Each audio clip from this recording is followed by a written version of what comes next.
Bahasa Indonesia dari SMP Negeri 16 Situjung.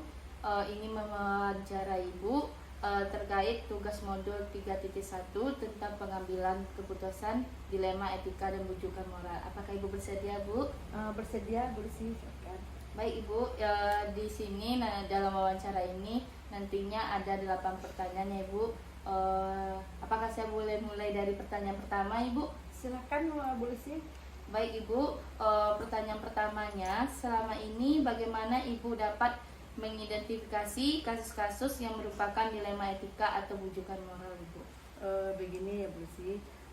Selama ini bagaimana saya mengidentifikasi kasus-kasus dilema etika atau bujukan moral ini, Bu Lucy, tentu dengan melihat apa motif dari kasus-kasus tersebut, Bu Lucy. Kadang-kala ada kasus tersebut yang bisa diselesaikan sendiri, tetapi kalau untuk dilema etika ini kebanyakan kasusnya, Bu Lucy, saya selalu membawanya mengajak guru untuk bermusyawarah dalam menyelesaikan, karena kasus ini dilema etika ini sama-sama mempunyai kepentingan bersama, Bu Lucy. Istilahnya keputusannya kasusnya sama-sama baik, sama-sama benar gitu. Tentu tidak bisa saya selalu memikirkan memutuskannya dengan sendiri. Itu, Bu Lucy. Terima kasih, Bu. Yang selanjutnya, pertanyaan kedua, selama ini bagaimana Ibu menjalankan pengambilan keputusan di sekolah, terutama untuk kasus-kasus di mana ada dua kepentingan ini, Ibu, yang sama-sama benar dan sama-sama mengandung nilai kebajikan di sekolah itu? Begini, Bu Lucy, awalnya tentu selama ini saya untuk mengambil keputusannya dengan tentu saya identifikasi dulu apa permasalahannya. Saya identifikasi dulu permasalahannya satu persatu, kemudian dengan memanggil pihak-pihak tertentu untuk diajak bermusyawarah. Itu, Bu Lucy. Terima kasih, Ibu. Yang ketiga, langkah-langkah atau prosedur seperti apa yang biasa Ibu lakukan selama ini, Bu?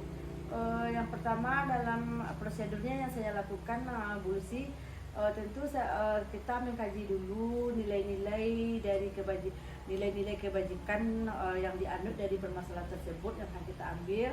Kemudian mengidentifikasi masalah tersebut satu-satu dan menggali penyebab dari masalah tersebut. Kita gali penyebabnya, kemudian kita diskusikan atau kita musyawarahkan. Kemudian di satu itu kita dengan menguji kepatutan dalam pengambilan dari keputusan permasalahan tersebut, polisi. Baik, Bu, terima kasih. Sudah dari 3 pertanyaan, berarti selalu mengutamakan musyawarah, ya, Bu. Yang keempat, Ibu, hal-hal apa saja yang selama ini Ibu anggap efektif dalam pengambilan keputusan pada kasus-kasus dilema etika ini, Bu? Ya, itu tadi, Bu Lucy, seperti yang sampaikan tadi, tidak lepas dari musyawarah. Segala sesuatu, ini apalagi ini kasus dilema etika, tentu saya selalu membawanya ke musyawarah. Kemudian mengumpulkan pihak-pihak yang terkait di dalamnya, Bu Lucy. Begitu, Bu Lucy. Oke, Bu, terima kasih. Yang kelima, hal-hal apa saja yang selama ini merupakan tantangan dalam pengambilan keputusan pada kasus-kasus dilema etika ini, Bu? Yang merupakan tantangan bagi saya yang selama ini, ya, Bu Lucy, karena adanya perbedaan pendapat antara masing-masing guru, karena kita banyak, Ibu Putri, kadang pendapat kita itu berbeda-beda. Jadi untuk menyatukan pendapat itu memang sangat sulit. Istilahnya di sini, kemudian juga menjalin hubungan komunikasi dengan beberapa orang guru, bukan seluruhnya, dengan beberapa orang guru memang agak sulit, Bu Putri, karena karakter guru-guru kita itu tentu mempunyai berbeda-beda karakter. Jadi itulah yang tantangan bagi saya untuk menyatukan pendapat itu. 6. Apakah Ibu memiliki sebuah tata kelola atau jadwal tertentu dalam sebuah penyelesaian kasus dilema etika ini, Bu? Apakah Ibu langsung menyelesaikan di tempat atau memiliki sebuah jadwal untuk menyelesaikannya? Dalam menyelesaikan masalah dilematika ini tentu kita lihat dulu apa penyebab masalahnya, Bu Lucy. Kita lihat dulu apa penyebabnya, apa permasalahannya. Kalau memang permasalahannya itu membutuhkan waktu cepat penyelesaiannya, ya kita langsung cepat menyelesaikannya, kita bermusyawarah cepat. Apalagi itu terkait dengan anak-anak didik kita, itu cepat menyelesaikannya, Bu Lucy. Kemudian kalau memang permasalahan itu bisa kita undur dulu, di lain waktu kita selesaikan, kita undur dulu. Jadi untuk penentukan jadwal ini tidak ada, Bu Lucy. Kita lihat dulu apa permasalahannya.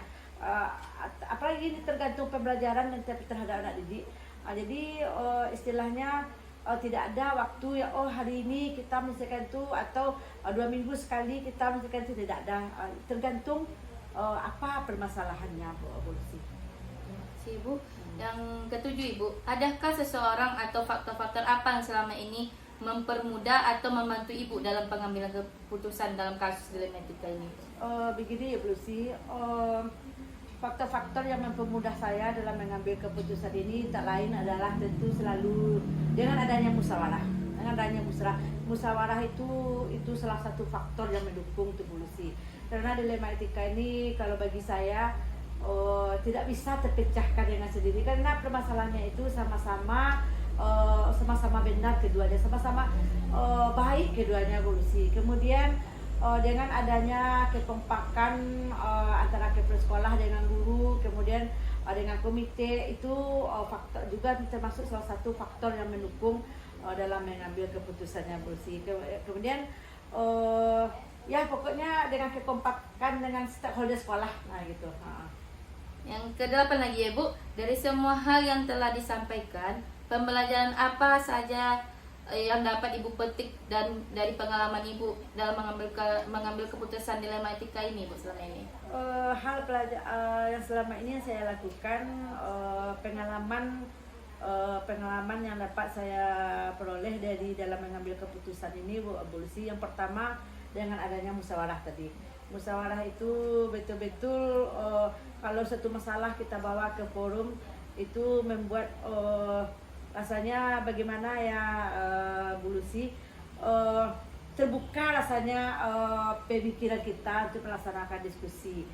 Kemudian dengan adanya kekompakan antara pihak sekolah dengan komite, dengan orang tua, kemudian dengan tokoh masyarakat, kemudian Bu Lucy, dalam mengambil keputusan itu tentu hasilnya bisa kita pertanggungjawabkan. Dalam mengambil keputusan itu begini maksudnya, Bu Lucy, nanti permasalahan yang kita putuskan itu kita kaji nanti sampai kalau ini yang kita ambil bagaimana ini hasil akhirnya. Jangan nanti dengan kita mengambil keputusan tersebut ada salah satu pihak yang dirugikan. Jadi kita kaji sampai ke sananya. Kalau ini keputusan kita ambil, apakah tidak merugikan murid saya?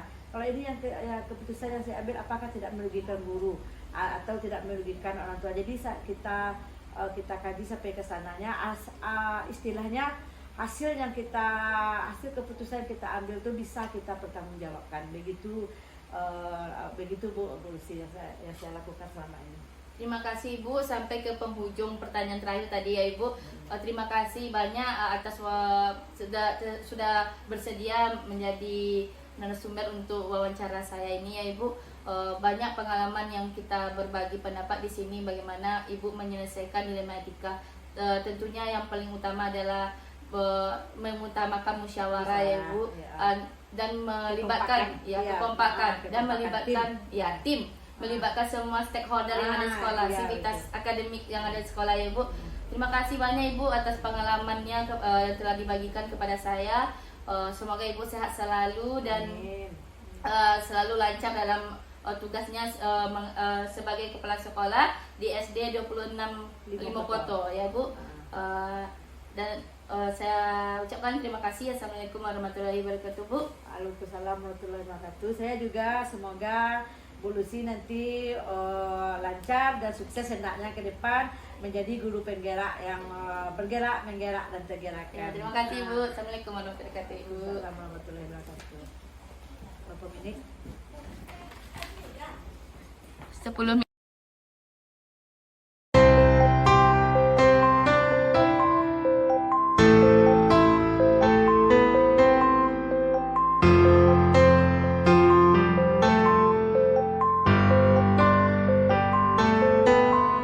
Assalamualaikum warahmatullahi wabarakatuh, Bu Wiwit. Ya, Waalaikumsalam warahmatullahi wabarakatuh. Mohon maaf mengganggu waktu Ibu Wiwit. Di sini saya Lucy Widi Ardianto, CGP Angkatan 10, Kabupaten Sejunjung, ingin mewawancara Ibu seputar tugas Modo 3.1 tentang pengambilan keputusan, dilematika dan bujukan moral, Ibu. Apakah Ibu bersedia, Ibu, diwawancarai? Bersedia, Ibu Lucy. Terima kasih, Ibu.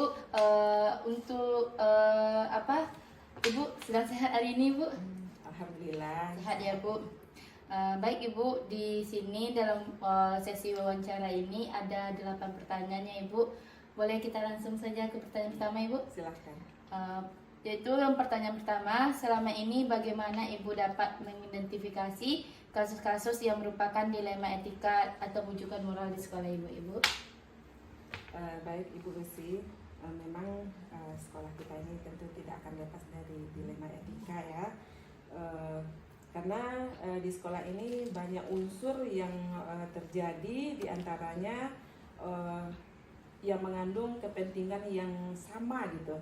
Nah, dimana saya dalam menyikapi hal ini tentu akan melakukan klarifikasi dan juga konfirmasi terhadap pihak-pihak yang teridentifikasi untuk dimintai keterangan dan juga pendapat terhadap apa yang menjadi permasalahan.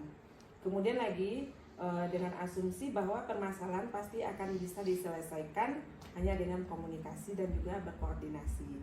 Kemudian akan diputuskan dengan mempertimbangkan dan juga akan meminimalisir potensi negatif keputusan dan juga memaksimalkan potensi positif dan juga dalam pengambilan keputusan. Terima kasih, Ibu. Berarti dalam mengidentifikasi kasus ini kita harus mengutamakan komunikasi antara stakeholder ya, Ibu. Ya, terima kasih, Bu.